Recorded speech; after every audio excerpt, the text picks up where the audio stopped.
My name's Jon Jordan, and I'm the Communications Director at DappRadar. So DappRadar is a startup out of Lithuania, and as the name suggests, we've very much focused on data and the data around the Dapp ecosystem. So I'm going to have lots of graphs, because I like data, lots of pretty colors. But what I've done here, at DappRadar, we actually cover 10 different blockchains, so obviously blockchains that have smart contracts on. But I guess as we all know, there's 3 blockchains in particular that have kind of sustained volume. So what I've done here is I've looked at those blockchains. So we've got Ethereum, EOS, and Tron as the main blockchains with dApps running on them. And for the last 3 months, I've basically taken the data to look at kind of activity on dApps via categories. So on the vertical scale here, we have daily active unique wallets. So obviously, for tracking data through smart contracts, we're looking at wallet interaction, and we're looking at token flows into the smart contracts. So just a brief overview, really, of the Dapp ecosystem.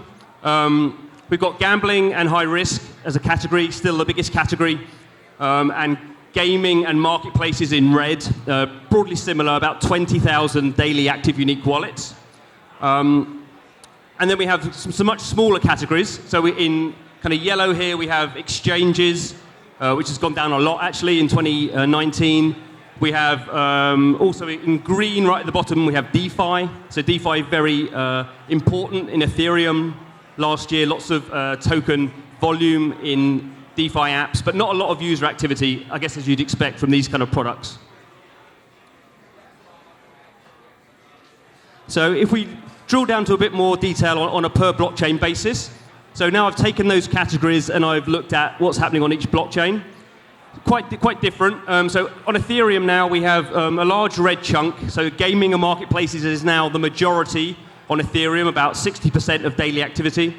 Actually, quite a lot of gaming and high risk, particularly high risk on Ethereum, often overlooked.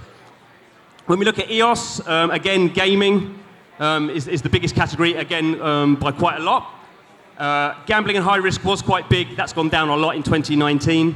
And I guess Tron, as we all know, Tron is all about gambling and high risk. Now, what's interesting when it comes to NFTs is we all know, I expect that kind of Ethereum is the kind of is where NFTs started out. That's really where NFTs are kind of understood, has the best standards.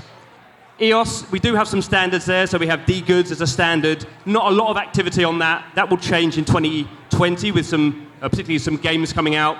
With Tron, you can do NFTs on Tron, but there's no real reason to do that. There's no demand from users because they're all gambling, so they don't really care about NFTs. So for this talk, I'm going to look at Ethereum and what's going on in the gaming kind of space. Look at 3 examples. Now, on the gaming space, this may seem like semantics, but this is actually, I think, quite important, not just for games, for a lot of dApps, but particularly for games. So we have this idea of blockchain games and something different, which is a game using blockchain. So what do I mean? Blockchain games are games where everything that happens in the game happens on the blockchain. So depends a little bit on the consensus. So Ethereum obviously different to EOS and Tron, but a game like a game called EOS Nights runs on EOS. Everything in that game runs on the EOS blockchain. But what we're seeing really in games in particular, and I think in dApps in general, is we're seeing this kind of games using the blockchain. So how's that different? A game using a blockchain will be a centralized game, really a traditional game as we would understand it. So that's much more advantageous because you can onboard just with web credentials, there's no wallet involved. You can play a standard game, all the game logic goes through a centralized server very fast. But then each product will use the blockchain in a certain way. Talking about NFTs, what will typically be the case is a game will use an NFT, a character perhaps, or a weapon that can be brought into the game and kind of enhance the experience, but you don't expect your users to own NFTs. Whereas in this example, you expect your players or your users to own NFTs. And we'll look at some examples to see how that changes the kind of the user base. Okay, so this is CryptoPunks. Not really a game so much as kind of like a kind of art project, I suppose. But it's a good example of something that runs purely on the blockchain. So a CryptoPunk is a 16 by 16 pixel face, procedurally generated, only 10,000 ever made. So they've all been minted in 2017. And you might own them for aesthetic reasons, but probably the majority of people own them because they think they're going to go up in value. So this is a very kind of speculative sort of audience. What's interesting also on the vertical scale here is we have daily active unique wallets. So we have, at best, we have 30 active unique wallets in this project. So very small. Actually, it's gone up a lot. So we were down here around 10 in January in 2019. 2020, there's actually a big bubble in CryptoPunks at the moment, certainly in their value.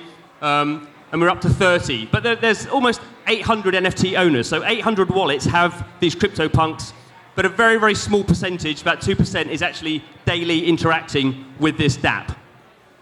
Probably something you know a bit more about. So CryptoKitties are broadly similar.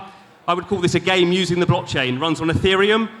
You have to have a CryptoKitty in order to play the game. So it's still quite limited what you can do. You can own them, you can breed them, you can sell them. What's interesting, it's a bit more fun as a game. So we kind of have, now we're an order of magnitude up. We're almost up to 600 on this axis of daily active unique wallets. The game's fairly old now, so in 2019 we kind of saw this decline with now about 150, maybe 200 daily active unique wallets in terms of playing CryptoKitties. But CryptoKitties is in fact interesting because it has this massive NFT kind of ownership pool. So 83,000 wallets have CryptoKitties. That's because it came out just when the crypto pricing bubble was at its height. So the majority of those wallets hold CryptoKitties for an investment.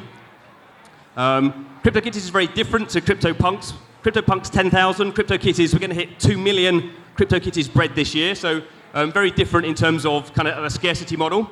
But the main point I'm trying to get across here is a tiny fraction. So the fraction of people who are interacting with CryptoKitties as a game, as a Dapp every day, is a tiny proportion of this 83,000 wallet holders. Okay, so let's now look at what we would look at a game using the blockchain for that terminology. So this is My Crypto Heroes. This is the #1 game on Ethereum, one of the top 3 games across all blockchains. And this is a centralized game in many respects.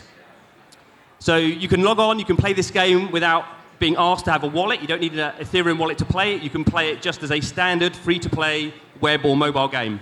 And actually, so we're measuring here 4,000, up to almost 4,000 daily active unique wallets now. It's had really good growth during 2019. So we're seeing another order of magnitude increase from CryptoKitties.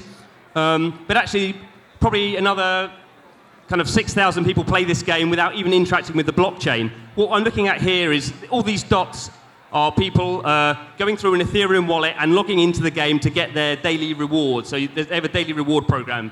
So going back to our NFT ownership, so we have 2,300 NFT owners. So suddenly something's flipped. Now we have many more people playing the game on a daily basis than we have NFT owners.